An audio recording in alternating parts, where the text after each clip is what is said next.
All right, up in the attic, running some good old wire all the way from that wall all the way across. Got to go out through here and then go down the wall, get to the box and get internet here in the office at the tower. Well, I'm just sitting in the RV as you see a box back over there. I hate them kind of dispensal boxes there, how they dispense the wire itself, how you get the wire out of it. Have to pull it out like that, and it's not on a roll like this.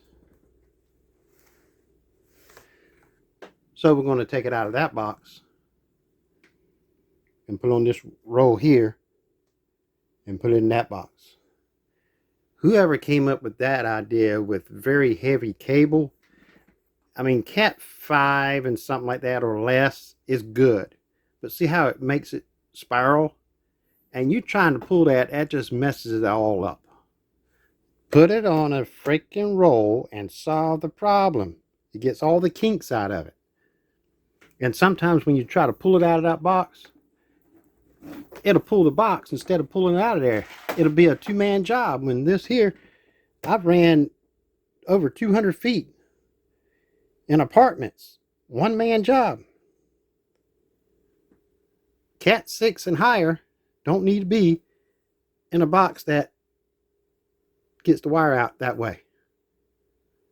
And the reason why the light don't look too bright, because it's green light. It's my LED lights in here, but that's why. But none of that on Cat 6 or higher. It just makes it spiral, and it just makes it more difficult to actually install it. We did finish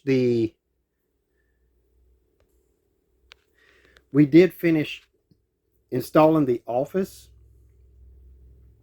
We also started to install one of the RVs in that park as well. We didn't have the Mocha adapters, which I have them now. There, all the power supplies and all the Mochas and the Ethernet connections, little cords are actually at the bottom. Going back Monday to finish that one particular RV and possibly 2 or 3 others. And we also have a, I don't know what to call it, a unique test that we're going to do. Since it is at a lake where the RV park is, one of the RV park campers, the RV itself, one of the owners in there, lives on the other side of the lake.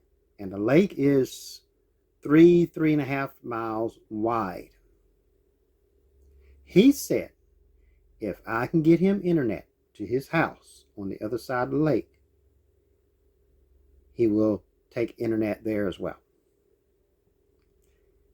Now, the RV park is just about right next to the water. But the good part is the owner of the RV park owns a piece of the property right next to the water. I mean, the property runs right into the water. It's a fenced-in area where any of the RV owners has a boat. They can bring it and put it on that property, which is next to the water. They have a structure out there. It's almost like a picnic shelter, like you see at a park. Has a roof on it and the legs to hold it up, and there's no walls or anything, and it's got some picnic tables. I may set up a dish power beam 5 gigahertz and set it to 80 point to point and see if I can actually get it across the water. He does not need that much speed. If I can get him 40 or 50 megs per second, he said that's going to be enough. Because all he's got is like 1 or 2 TVs, and that's it. And maybe a laptop and his cell phones, but none of them are running at the same time. But I think 3.5 miles power beam, I do believe we're going to get more than that. But we're going to see. I don't know when I'm going to do that. I got to order the radios itself. I'll probably get some of these right here. I got a few light beams.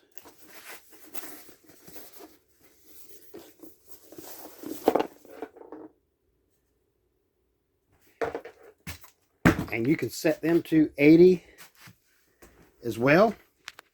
And I just may take 2 of them since I've already got them. And me and my son go out there and set it up and see if we can get them to link up, regardless if we have it tied to the internet or not, just to get it to connect to each other, so I can be on one end, and if I can log into the other radio, then that pretty much tells me that internet will transfer, and I can look and see what kind of speed it says it will get from that distance. Just a ballpark figure.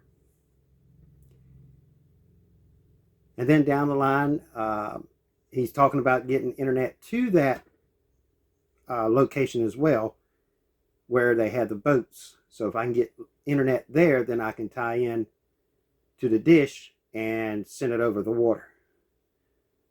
But it's something that I'm looking forward to try and see exactly what we can get across the water.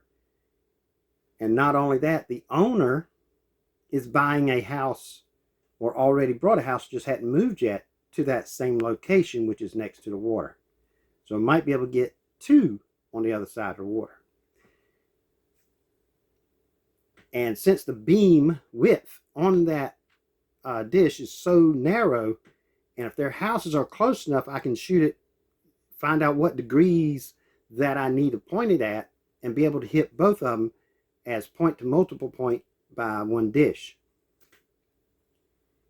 And see if that will work. I know I've done it before, but a little bit closer. I think it was like 1.5 miles, and it worked. It was one house, and the next house, the other house was like 2 doors down, and I shot it to the house in between, and it worked. And it was like 1.5 miles, I think it was 1.6 some miles, I think the program said. So it should work. And I was running it on 40 bandwidth. This is going to be 80 at first, point to point, because when you go point to multiple point, I think the highest you can go is 40. But if I can get them to connect, I should be able to do it even on 40, that distance. At least according to the specs of them radios, I should be able to. Like I said, I don't know when I'm going to do that, but